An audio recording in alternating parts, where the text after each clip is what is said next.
साथ बदलते भारत की शान।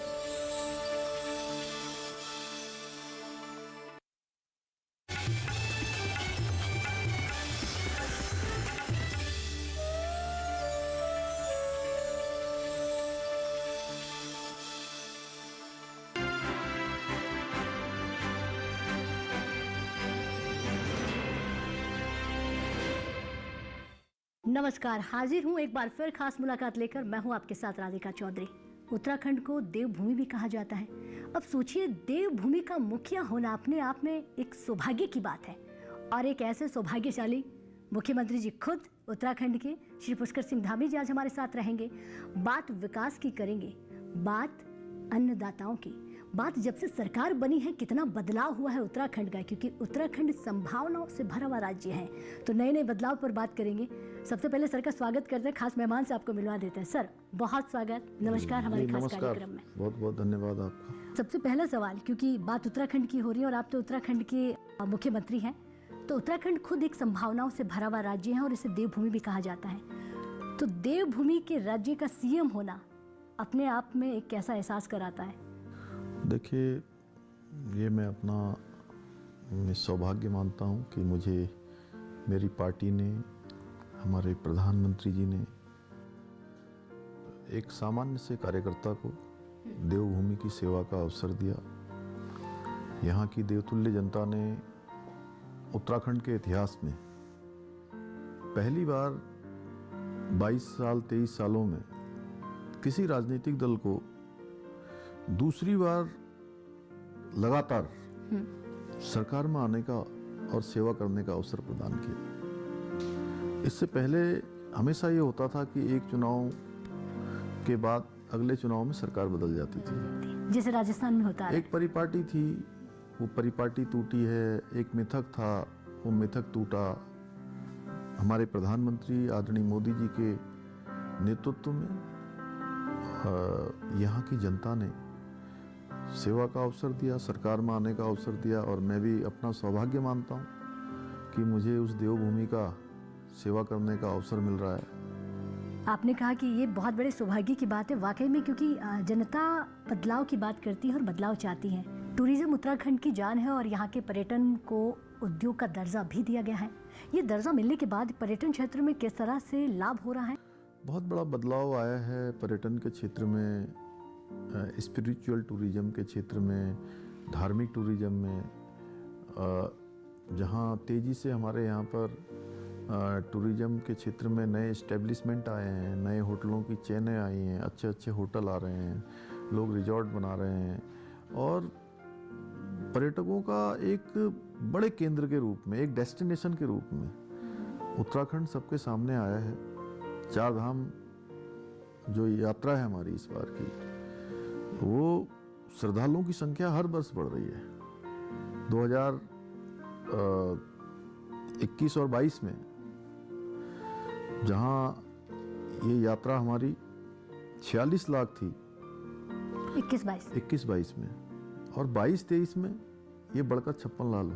क्या बात है। कांवड़ यात्रा में 4 करोड़ 15 लाख की संख्या को पार किया है शिव भक्त कांवड़ियों का, और पूरी दुनिया से, देश से लोगों का आना लगातार बढ़ रहा है, और इतनी संख्या हो रही है कि हमको भी अपने इस्टेब्लिशमेंट के बारे में सोचना पड़ रहा है कि आने वाले 25 सालों के लिए, अगले 50 सालों के लिए हम कुछ इस प्रकार का मॉडल बनाएं, इस प्रकार की अवस्थापना सुविधाएं जुटाएं कि आने वाले तीर्थयात्रियों को, श्रद्धालुओं को, पर्यटकों को किसी प्रकार की परेशानियों का सामना न करना पड़े।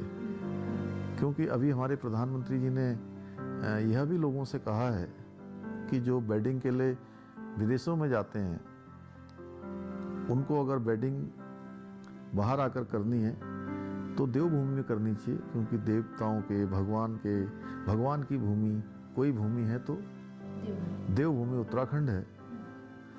तो निश्चित रूप से वेडिंग के क्षेत्र में भी लोग आएंगे, पहले से भी आते थे, और आदरणीय प्रधानमंत्री जी का मैं धन्यवाद करता हूँ कि उन्होंने इस रूप में भी लोगों को सोचने का काम दिया है। और पर्यटन के क्षेत्र में हमने नई नीति भी यहाँ बनाई है अच्छा, इसी से जुड़ा मैं अगर अन्नदाताओं की बात करूं, क्योंकि गिनवाने के लिए आपके पास बहुत सारी चीज़ें हैं, अन्नदाताओं के बेहतर भविष्य के लिए, क्योंकि बार बार माननीय प्रधानमंत्री जी कह रहे हैं कि मेरा किसान चाहे कहीं पर भी रहने वाला, उसकी आमदनी को बढ़ाना है, उसको मजबूत करना है, तो उसकी मजबूती के लिए क्या किया जा रहा है राज्य में? देखिए, किसानों के लिए हम हर संभव प्रयत्न भी कर रहे हैं, प्रयास कर रहे हैं। चाहे गन्ना किसान हो, चाहे धान गेहूं के किसान हो, फल सब्जियों के किसान हो, पर्वतीय क्षेत्र के हों, मैदानी क्षेत्र के हों, सभी के लिए हम काम कर रहे हैं। जहां हम पर्वतीय क्षेत्र में हॉर्टिकल्चर को बढ़ावा दे रहे हैं, एप्पल मिशन, कीवी मिशन, दालचीनी मिशन, तिमूर मिशन, फल और सब्जी को मिशन के रूप में ले रहे हैं, वहीं हम मैदानी क्षेत्र में चाहे गन्ने का भुगतान करना हो, धान का भुगतान करना हो, हर क्षेत्र में हमने प्राथमिकता से काम किया है। किसान हमारी प्राथमिकता है, अन्नदाता हमारी प्राथमिकता है। हमारे प्रधानमंत्री जी का संकल्प है कि किसानों की आय दुगनी होगी, दुगनी करनी है। उस क्षेत्र में हर वो काम कर रहे हैं। मशीनरी फार्मिंग के जरिए उनको चाहे कृषि के उपकरण देने हों, उन सभी पर हमारा काम चल रहा है। किसी भी राज्य की तरक्की में इंफ्रास्ट्रक्चर बड़ी भूमिका निभाता है और होती भी है। उत्तराखंड के इंफ्रास्ट्रक्चर को लेकर बेहतर बनाने के लिए आपकी सरकार क्या कर रही है? देखिए, आदरणीय प्रधानमंत्री मोदी जी के प्रधानमंत्री बनने के बाद तेजी से इंफ्रास्ट्रक्चर के क्षेत्र में काम हुआ है और पिछले 9.5 वर्षों में राज्य के अंदर भारत सरकार के सहयोग से 1.5 लाख करोड़ से भी ज़्यादा की योजनाएं स्वीकृत हुई हैं जी। उसमें 4 धाम ऑल वेदर रोडें हैं, भारतमाला श्रृंखला की सड़कें हैं, यहाँ पर स्वास्थ्य के क्षेत्र में होने वाला काम है, एम्स का संचालन है, नया एम्स का सैटेलाइट सेंटर खुलना है, स्मार्ट सिटी के तहत एडीबी योजना के तहत अनेक राज्यों में चाहे सीवर की लाइनें हों, चाहे पेयजल की लाइनें हों, उन पर तेज़ी से काम हुआ है। आने वाले समय में जो बिजली की लाइनें हैं उनको भूमिगत करना हो या देहरादून में स्मार्ट सिटी के तहत काम होना हो, वो सारे काम हुए हैं। ऋषिकेश कर्णप्रयाग रेल लाइन है, चाहे देहरादून का हवाई अड्डा हो या पंतनगर का हवाई अड्डा हो, उसका विस्तारीकरण हो, उन सभी पर काम हुआ है। नेशनल हाईवे तेज़ी से हमारे, चाहे देहरादून से हरिद्वार जाना हो या हरिद्वार से उधम सिंह नगर, काठगोदाम से रामपुर या काशीपुर से टनकपुर, टनकपुर से पिथौरागढ़, इन सभी पर काम हुआ है। कुमाऊं गढ़वाल की कनेक्टिविटी को बहुत आसान बनाया गया है। पूरे राज्य के अंदर एक अच्छा इंफ्रास्ट्रक्चर तैयार हुआ है। राज्य की सरकार भी जहां अनेकों नए स्थानों का सृजन भी कर रही है, पार्किंगें हैं, अवस्थापना की सुविधाएं हैं, उन सभी पर हम विशेष रूप से ध्यान दे रहे हैं। केवीटी पार्किंग को भी हम ला रहे हैं। इसके साथ साथ नए शहर बसाने पर भी हम विशेष ध्यान दे रहे हैं। हरिपुर शहर यमुना, हमारा जो कालसी के पास हरिपुर शहर पौराणिक समय में बहुत बरसों पहले हुआ करता था, लेकिन आपदा आने के उस समय की आपदा के समय वो पूरी तरह से नष्ट हो गया था। उसको भी हरिपुर दोबारा से बसाने का भी हमने संकल्प लिया। एक नया शहर हम बनाएंगे और इसके साथ साथ ऋषिकेश और हरिद्वार में, ऋषिकेश हरिद्वार गंगा कॉरिडोर बनाने का भी हमने निर्णय लिया है। उस पर भी हम जल्दी से काम कर रहे हैं। 2 नए शहर हम बनाने जा रहे हैं। बाकी केंद्र की योजनाओं के तहत, उनकी केंद्र पोषित जो योजनाएं हैं, उसमें हम यहाँ का जो हमारा खुरपिया फार्म है वहाँ पर भी एक नया शहर बनाएंगे। देहरादून के आसपास तमाम चीज़ों पर काम कर रहे हैं। बिहारीगढ़ और देहरादून के बीच में हम एक स्थान पर इसी प्रकार से नई टाउनशिप के बारे में भी विचार कर रहे हैं। तो ऐसे अगर मैं इस्टेब्लिशमेंट की बात करूं तो बहुत सारे काम हो रहे हैं। मैं एक की बात नहीं करता हूं, अनेकों कामों को हम आगे बढ़ा रहे हैं। कनेक्टिविटी, गाँव को मुख्य सड़कों से जोड़ रहे हैं। उससे पहले हमने मुख्यमंत्री राज्य सड़क योजना भी प्रारंभ की है। प्रधानमंत्री ग्रामीण सड़क योजना के तहत सभी गांवों को शहरों सड़कों से जोड़ा जा रहा है। मुख्य मार्ग बनाए जा रहे हैं। राज्य योजना में हमारा राज्य का लोक निर्माण विभाग इस पर तेजी से काम कर रहा है। तो ऐसे अनेकों कार्यों को आगे बढ़ाने का काम हो रहा है और इस्टेब्लिशमेंट हमारी प्राथमिकता है, उसके लिए हमने एक धनराशि की व्यवस्था की है, उसके तहत हम काम कर रहे हैं। जी, तो इतने सारी आपने चीज़ें गिनवा दी हैं। मैं यकीन मानती हूँ कि 2014 के बाद और आपकी सरकार आने के बाद इतना सारा आपने काम किया है। सर, पिछले दिनों सिलक्यारा सुरंग भी काफ़ी चर्चा में रही है। इसे बनाने का क्या उद्देश्य है और इसे लोगों को किस तरह से सुविधा मिलने वाली है? देखिए, सिलक्यारा जो टनल है, जो सिलक्यारा जगह है और चिन्याली सौड़, उन दोनों के बीच में ये टनल बन जाने से 25 किलोमीटर की दूरी कम होने वाली है। और विकास उत्तराखंड के लिए, हमारे पर्वतीय क्षेत्रों के लिए बहुत आवश्यक है। सुविधाएं हमको चाहिए, इसलिए टनल हैं, सड़कें हैं, ये हमारे राज्य की आवश्यकता है। और हमने इस पर विकास का मॉडल भी सोचा है, उस पर हम काम भी कर रहे हैं कि इकोलॉजी और इकोनॉमी दोनों का संतुलन बना रहे। दोनों के संतुलन से हम आगे बढ़ेंगे। आज सड़कें बनने से, चार धाम ऑल वेदर रोडें बनने से, रेल की लाइनें बनने से, हवाई सेवाएं शुरू होने से लोगों का जीवन आसान हुआ है। हमारे पहाड़ों में तेजी से विकास गया है, लोगों के जीवन स्तर को ऊपर उठाया गया है, उनको रोजगार से जोड़ा गया है, लोगों की आर्थिकी बेहतर हुई है, काम धंधे उनके अच्छे हुए हैं, व्यापार बढ़ा है, रोजगार बढ़ा है। तो यह भी हमारे लिए जरूरी है। ये सवाल है नहीं, लेकिन मैं पूछ लूँ, पलायन, आपने कहा कि इतना विकास हमने कर दिया है, इतना बदलाव किया है, तो क्या आपके राज्य में पलायन कम होता है? पलायन देखिए एक हमारी बड़ी समस्या रहा है हमेशा से। उस पर धीरे धीरे अब लोग रिवर्स पलायन कर रहे हैं। जो कोरोना महामारी के बाद बहुत सारे देश दुनिया के अंदर काम करने वाले एक से एक अच्छे स्पेशलिस्ट मैं कहूँगा, जिन्होंने अपने अपने क्षेत्रों में विशेषज्ञता प्राप्त की है, वो सब आकर अपने अपने पैतृक स्थानों पर अब काम कर रहे हैं। और केवल काम ही नहीं कर रहे हैं, मैं ऐसे लोगों का अभिनंदन करना चाहता हूँ कि वो अपने काम के साथ साथ अन्य लोगों को भी जोड़ने का काम कर रहे हैं। जहाँ अपना रोजगार कर रहे हैं, वहीं लोगों को स्वरोजगार से जोड़ने का काम कर रहे हैं। और विशेषकर से मेरी माताएं बहनें, हमारी मातृशक्ति उत्तराखंड की महिलाएं, वो आज पूरे देश के लिए एक आदर्श प्रस्तुत कर रही हैं। कठिन परिस्थितियों में जिनका जीवन चलता है, वो स्वयं सहायता समूह बनाकर, अनेकों प्रकार के उपक्रम करके, अनेक प्रकार के उत्पाद बनाकर, हथकरघा के क्षेत्र में, पशुपालन के क्षेत्र में, खेती के क्षेत्र में, जड़ी बूटियों के क्षेत्र में, अनेक प्रकार से, रिंगाल से, पिच्छू घास से, इतने प्रकार के कपड़ों के उत्पाद बनाने के क्षेत्र में, सिलाई बुनाई के क्षेत्र में ऐसे अच्छे अच्छे उत्पादों का निर्माण कर रहे हैं कि मैं सच बताऊं आपको तो कई बार उनके सामने बहुराष्ट्रीय कंपनियां भी जो है फीकी पड़ जाती हैं। पूरी देश दुनिया के अंदर अब धीरे धीरे इनकी मांग बढ़ गई है। उत्तराखंड में बने हुए उत्पादों की मांग बढ़ गई है, तेजी से उनका विपणन हो रहा है। और हमने इन्हीं सबसे प्रेरणा लेकर, जहां हमारे प्रधानमंत्री जी ने देश के अंदर 2 करोड़ बहनों को लखपति दीदी बनाने का संकल्प लिया है, उसी संकल्प को आगे बढ़ाते हुए हमने यहाँ हाउस ऑफ हिमालय, हमारे आदरणीय प्रधानमंत्री मोदी जी के हाथों से उसका शुभारंभ कराया है।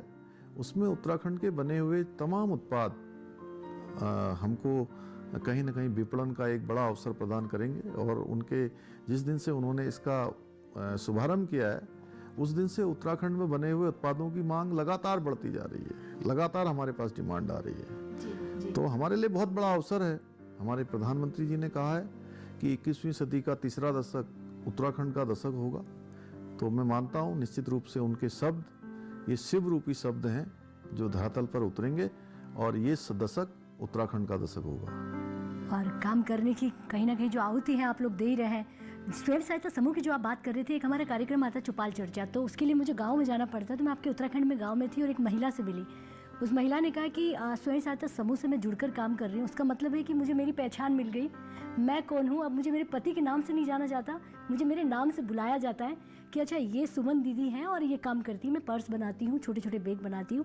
तो ये मुझे आपका सवाल सुनकर समझ में आया कि वाकई में उस पर बहुत काम हुआ है, नए नए स्टार्टअप खड़े हुए हैं, उस पर आप चर्चा कर रहे थे। तो अगर इसी के साथ मैं एक जुड़ा हुआ सवाल पूछूँ कि केदारखंड के बाद मानसखंड की अगर मैं बात करूँ, इसको लेकर आपकी सरकार क्या योजना बना रही है? देखिए, केदारखंड का तेजी से विकास हुआ है। 4 धाम में सभी सुविधाएं, अवस्थापनाएं तेजी से आगे बढ़ी हैं। केदारखंड आज इतना तेजी से धार्मिक पर्यटन के क्षेत्र में आगे बढ़ा है, स्पिरिचुअल टूरिज्म के क्षेत्र में आगे बढ़ा है कि मैंने कहा कि 56 लाख का आंकड़ा बहुत बड़ा है। बहुत बड़ा आंकड़ा है। और उसी तर्ज पर उसी तरह से मानस खंड के लिए भी हमने मानस खंड मंदिर माला मिशन ये शुरू किया है। इसमें मानस खंड के अंतर्गत कुमाऊं क्षेत्र में आने वाले जितने भी मंदिर हैं उन सभी मंदिरों को एक सर्किट के तहत उसके चौड़ीकरण का, उनके पुनर्निर्माण का, नवनिर्माण का, सभी अवस्थापना सुविधाओं को जुटाने का और बनाने का हमने अभियान लिया है। एक संकल्प के रूप में हम इसको आगे बढ़ा रहे हैं। हमारे प्रधानमंत्री जी ने भी इसको अपने जो 9 रत्न उत्तराखंड के विकास के लिए उन्होंने उत्तराखंड को समर्पित किए हैं, उन 9 रत्नों में से एक रत्न मंदिर मानस खंड मंदिर माला मिशन भी है।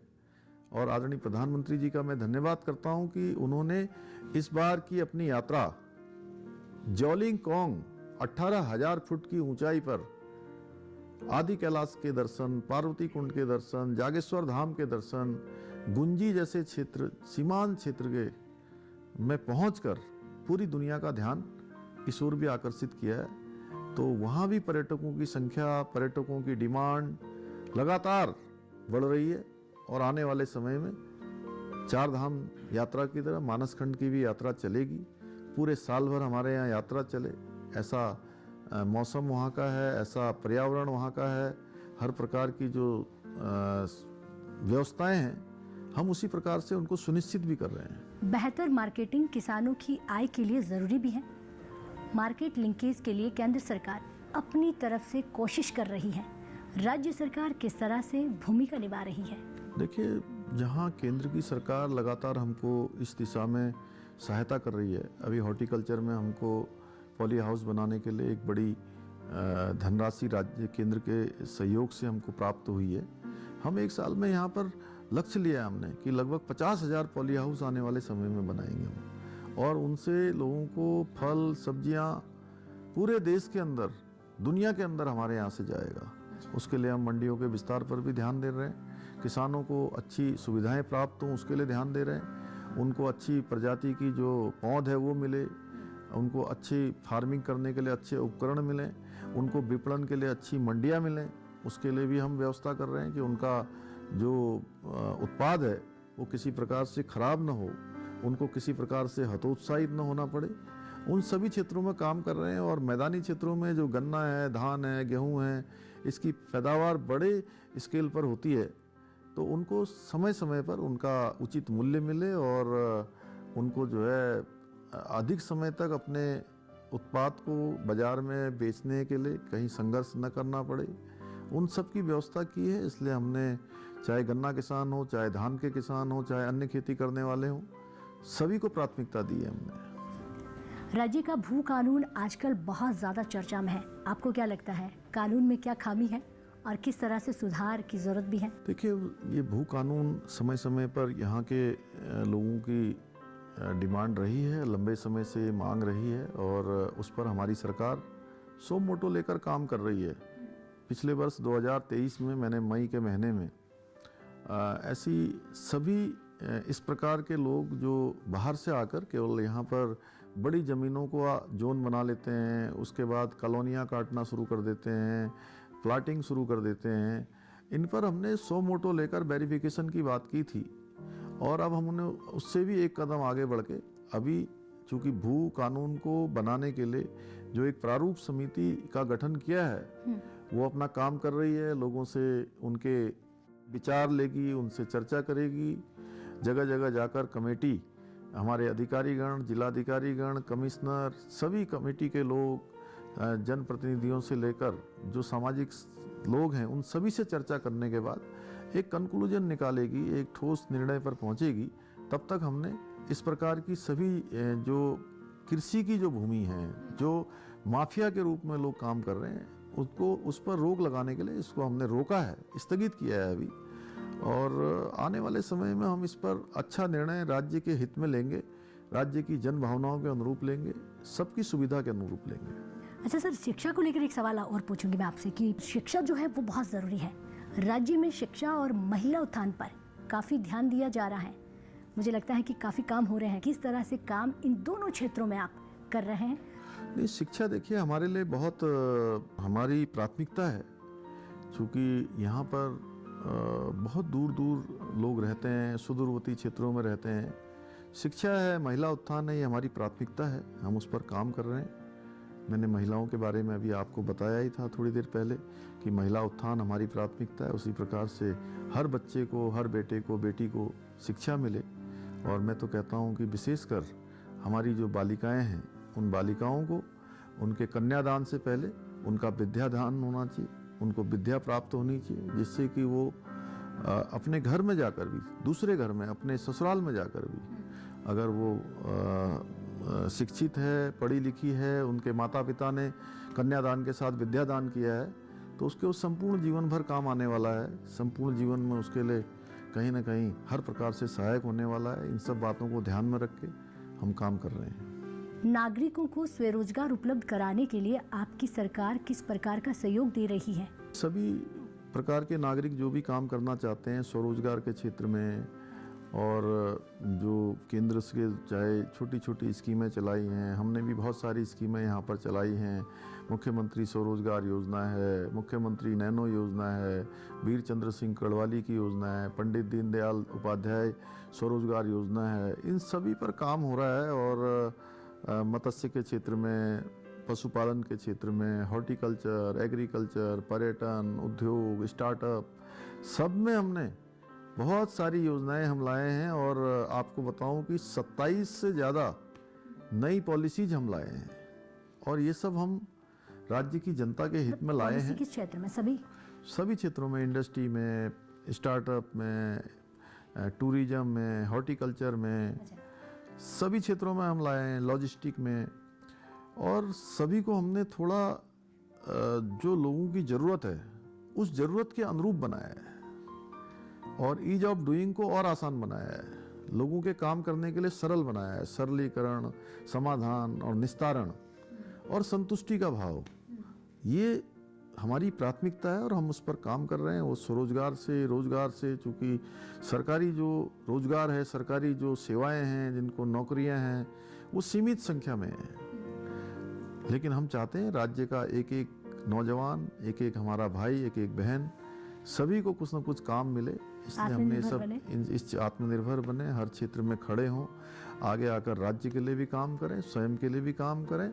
और जो हमारे प्रधानमंत्री जी का स्वप्न और संकल्प है कि 5 ट्रिलियन जो इकोनॉमी को बनाना है, उसमें उत्तराखंड राज्य भी गिलहरी की तरह, जैसे राम सेतु में गिलहरी ने अपना योगदान दिया था, उसी प्रकार का योगदान ये हिमालय का राज्य, ये देवभूमि का भी सुनिश्चित करेगा। युवा आपको सुनकर कहेगा कि नौकरियां नहीं है, वाकई में नौकरी देने वाला बनना है। अब तो युवाओं को समझ में भी आ गया। अच्छा, आजकल ऐसे लोग भी मिल जाते हैं नौकरियां छोड़ कर वापस, जैसे आपने कहा, जो पलायन कर जाते हैं, वो वापस आकर यहाँ बिजनेस कर रहे हैं। अच्छा, खेती को किसान बिजनेस की तरह देखे, इस पर ध्यान दिया जा रहा है? क्योंकि अब वो खेती पहले वाली रही नहीं है, पहले की तरह नहीं है। ज्ञान विज्ञान आगे बढ़ा है, तेजी से हर चीज़ आगे बढ़ी है।